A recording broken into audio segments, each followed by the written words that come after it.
Inilah perbedaan ketika anak muda dan orang tua mendapatkan kekuatan super. Halo semuanya, jumpa lagi di Story Nonime. Kali ini kita akan menceritakan alur cerita dari film Inuyashiki, film yang diangkat dari manga yang cukup populer.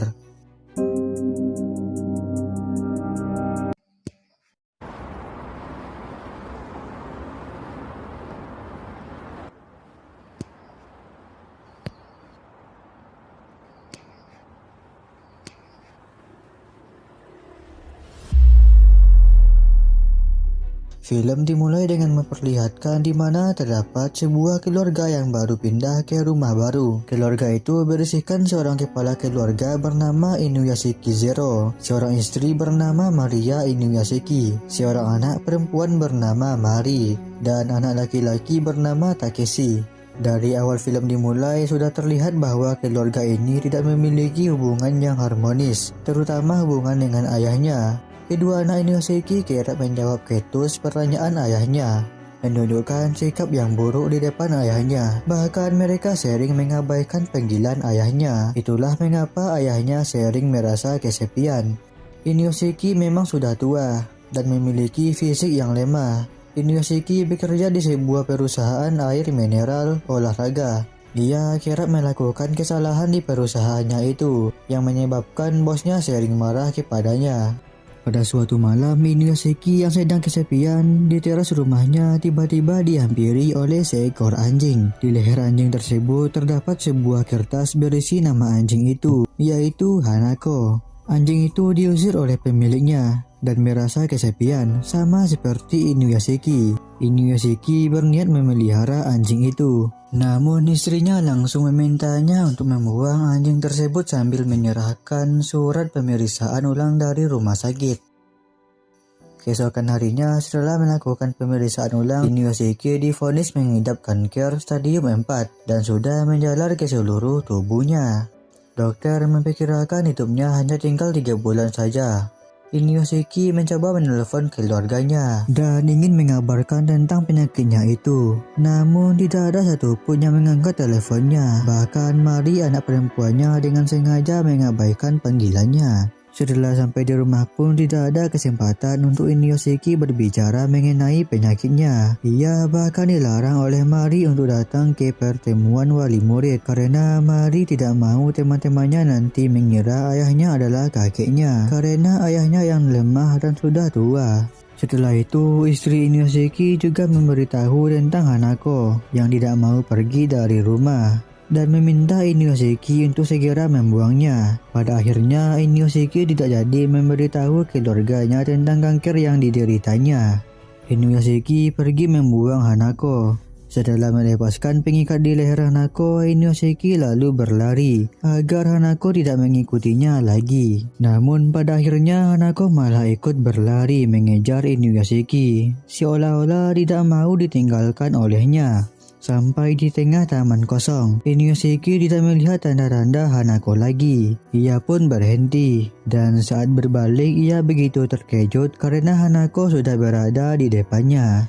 Inuyashiki pun akhirnya meminta maaf pada Hanako dan memeluknya. Di tempat yang sama terlihat seorang remaja yang seperti sedang sedih dan duduk di sebuah kursi. Tiba-tiba taman yang tadinya gelap gulita diliputi sebuah cahaya yang sangat terang menderang sampai Inuyashiki tidak bisa melihat apapun. Setelah beberapa saat sesuatu terjatuh dan membuat ledakan yang sangat besar. Setelah ledakan itu Inuyashiki melihat bayangan hitam yang sedang berjalan. Setelah beberapa saat Inuyashiki pun terbangun di tempat yang sama. Namun seperti tidak ada apapun yang terjadi. Saat terbangun, ia sadar bahwa ia masih bisa melihat dengan jelas tanpa kacamata yang biasanya dia pakai karena penglihatannya yang sudah buram. Semua hal menarik mulai terjadi semenjak insiden itu.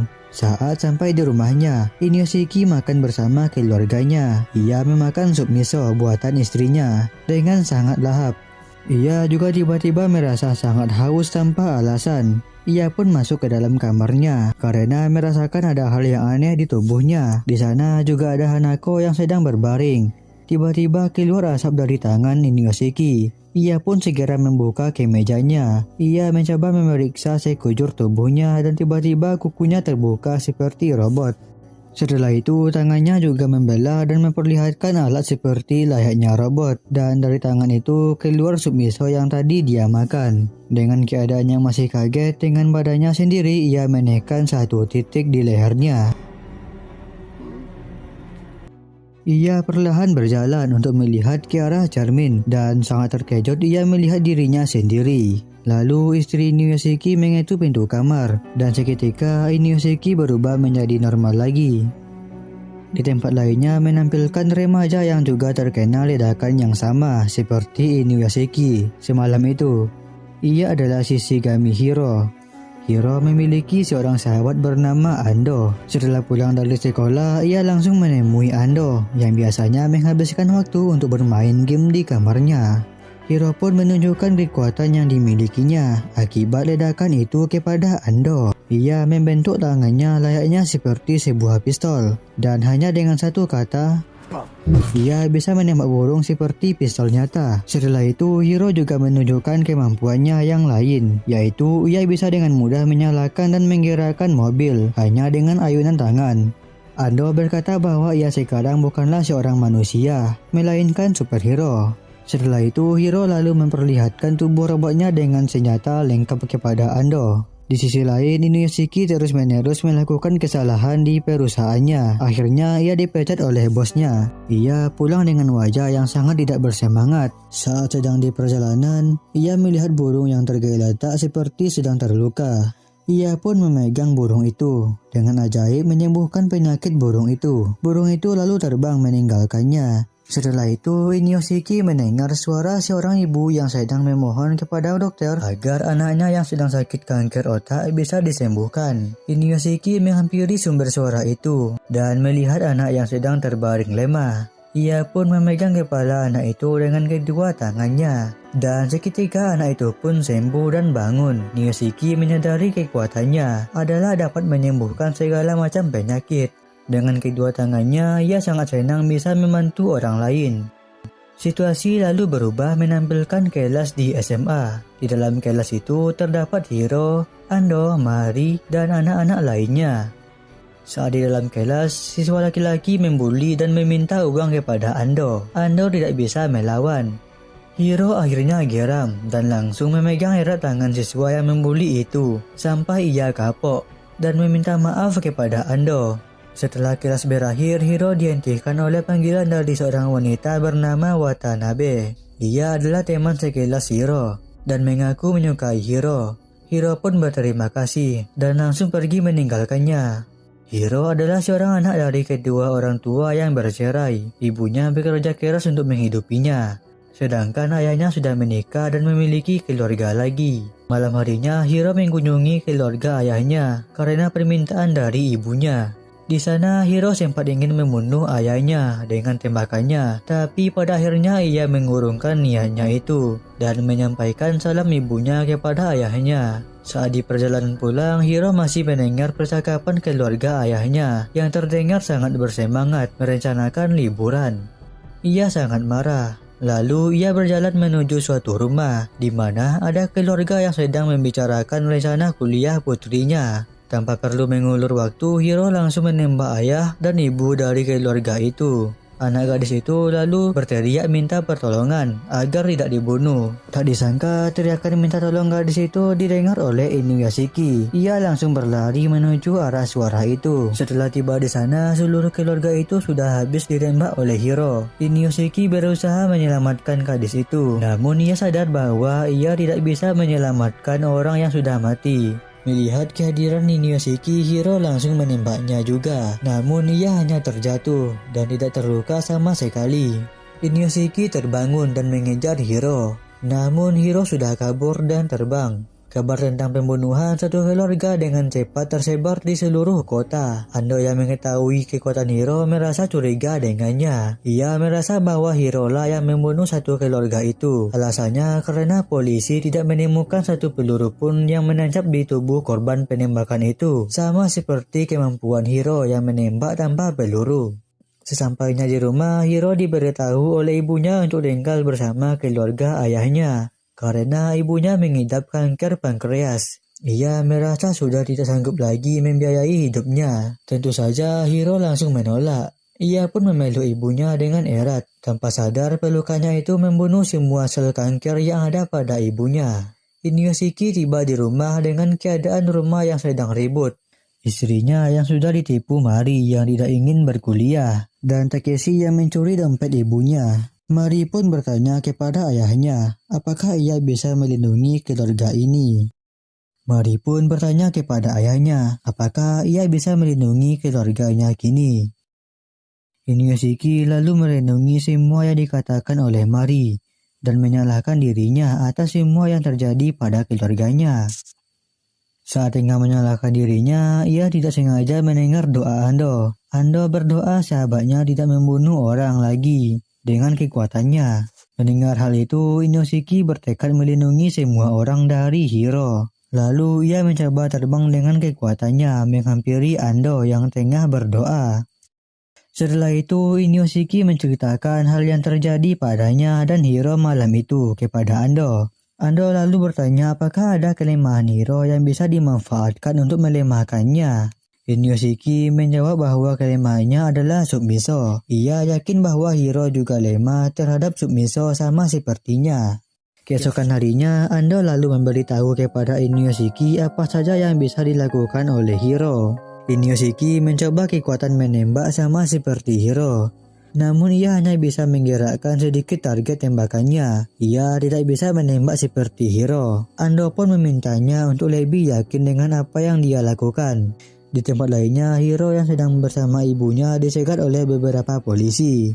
Ia lantas berlari dan kabur. Ia sangat kuat sehingga dengan mudah melumpuhkan polisi yang mengejarnya. Ia juga menembak beberapa polisi yang mengejarnya dan kabur dengan terbang ke udara. Berita tentang Hiro lantas langsung menyebar ke seluruh negeri. Hiro langsung menjadi buronan semua orang. Akibat perbuatannya itu, ia hanya bisa mendengar semua berita tentangnya. Tak disengaja, Shion lalu bertemu dengan Hiro saat dalam perjalanan pulang. Ia langsung membawa Hiro ke rumahnya karena ia hanya tinggal dengan neneknya. Setelah berlatih kekuatannya dengan Ando, Inuyashiki akhirnya bisa menembak seperti Hiro. Setelah lelah berlatih, Inuyashiki kehausan dan meminum air mineral olahraga yang diproduksi oleh perusahaannya. Namun ia kembali memuntahkan air itu, sama seperti Submiso yang ia makan waktu itu.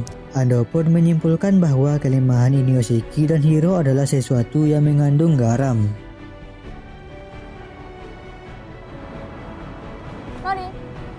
Kasus yang terjadi pada Hiro membuat ibunya sangat kaget dan depresi, yang pada akhirnya bunuh diri. Mendengar berita kematian ibunya, Hiro sangat marah. Dengan telapak tangannya, Hiro bisa muncul di layar televisi, komputer, dan handphone manapun yang ia mau. Lalu ia muncul di layar-layar para penulis komentar kebencian untuk ibunya dan dirinya. Tanpa ampun, ia menembak semua orang yang menulis hal buruk tentangnya. Dalam semalam, ia menembak puluhan orang. Hiro mengakui perbuatannya kepada Shion dan menunjukkan tubuh aslinya, bahkan membawa Shion terbang dengan kekuatannya. Ia berkata bahwa ia akan melindungi Shion dan neneknya karena hanya mereka yang ia punya. Shion sangat ingin Hiro berhenti membunuh orang lagi. Selain berita pembunuhan yang dilakukan Hiro, di televisi juga memberitakan tentang keajaiban-keajaiban yang terjadi pada orang-orang yang sembuh berkat seorang pria yang belum diketahui identitasnya. Hiro mendengar berita itu pun menyimpulkan bahwa orang dalam berita itu sama sepertinya. Polisi pun tiba di rumah Shion, menyergap dan menyusup untuk menangkap Hiro. Melihat hal itu, Hiro langsung melindungi Shion dan nenek. Polisi menembakkan peluru tanpa henti ke arah Hiro dan Shion. Hiro juga langsung menembak semua polisi yang berada di dalam rumah Shion. Setelah menembak semua polisi, ia melihat Shion dan bahkan neneknya terkena peluru dan tewas di tempat. Hiro dengan penuh dendam terbang meninggalkan rumah Shion. Keesokan harinya, TV kembali memberitakan kejadian penembakan di rumah Shion. Inuyashiki yang melihat hal itu meminta seluruh anggota keluarganya tidak pergi kemana-mana dan menjauhkan diri dari layar apapun. Namun lagi-lagi tidak ada yang mau mendengarkannya.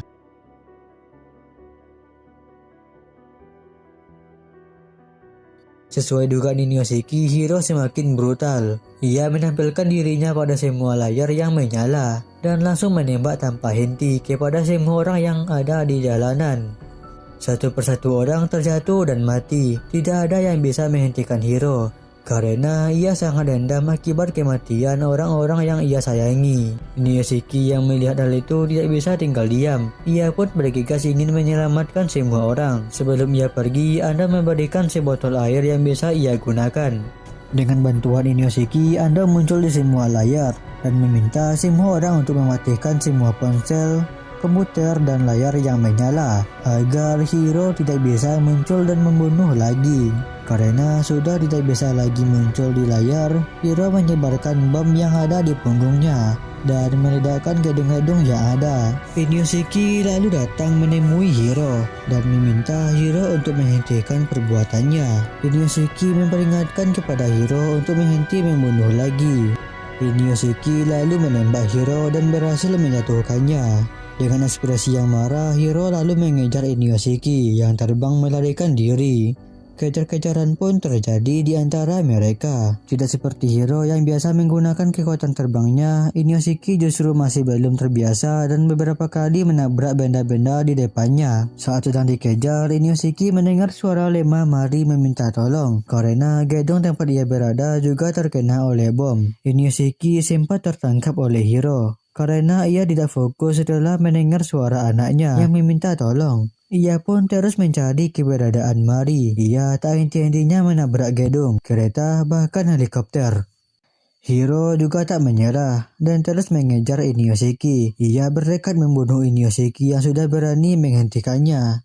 Mereka lalu berhenti di atas sebuah gedung. Hiro pun merasa harus menambah energinya. Saat akan membuka air botol miliknya, Inoshiki dengan segera menembak air botol itu agar Hiro menjadi lemah. Hiro lantas langsung merebut air mineral milik Inoshiki untuk menambah energinya. Setelah minum air milik Inoshiki, Hiro menyerang Inoshiki tanpa ampun, mengejar dan melemparkan bom dengan bertubi-tubi. Dan mereka pun terbang sampai ke luar bumi. Sampai pada akhirnya Hiro berhasil menangkap Inoshiki. Saat akan menyerang dengan kekuatan bomnya, Hiro malah mengeluarkan air. Hal ini terjadi karena air mineral yang ia rebut dari Inoshiki adalah air garam. Ando dan Inoshiki sudah merencanakan itu semua untuk membuat Hiro lemah. Inoshiki tidak menyia-nyiakan kesempatan itu. Ia lalu menembakkan bom ke arah Hiro dan membuatnya terjatuh. Inoshiki lalu pergi ke gedung tempat Mari berada. Setelah melihat Mari tergeletak di sana, ia segera memegang wajah Mari untuk menyembuhkannya. Namun Mari tetap tidak sadar. Ia tidak menyerah. Ia pun menekan dada Mari berkali-kali untuk menyadarkannya sambil terus memanggil nama Mari. Akhirnya Mari pun batuk dan dengan setengah sadar Inoshiki mencoba menyembuhkan Mari lagi dengan kekuatannya.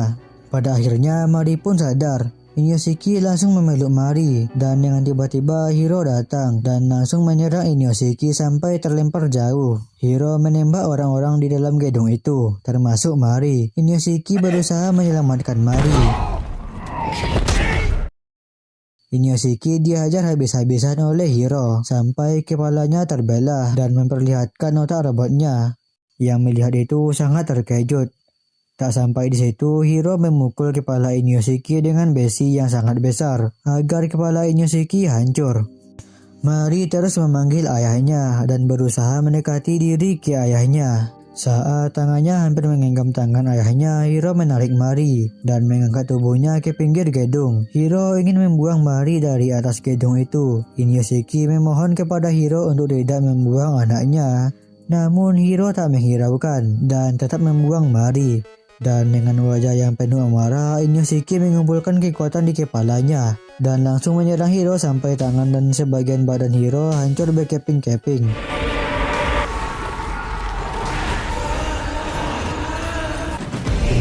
Inoshiki langsung terbang dan menggapai Mari sebelum ia terjatuh. Setelah sampai di bawah, Inoshiki langsung memeluk Mari dengan erat dan berharap Mari bisa sembuh dengan pelukannya. Ternyata ia pun berhasil menyelamatkan Mari. Setelah sepekan, pemerintah Jepang pun mengkonfirmasi kematian Hiro, walaupun jasadnya tak ditemukan, dan menutup kasusnya karena yang mereka temukan hanyalah serpihan benda metal.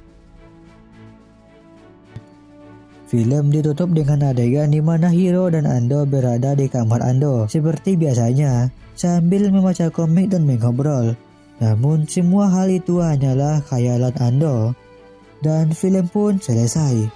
Terima kasih sudah menonton. Jangan lupa subscribe, like, dan aktifkan notifikasinya. Nonton juga alur cerita film menarik lainnya di sini. Terima kasih.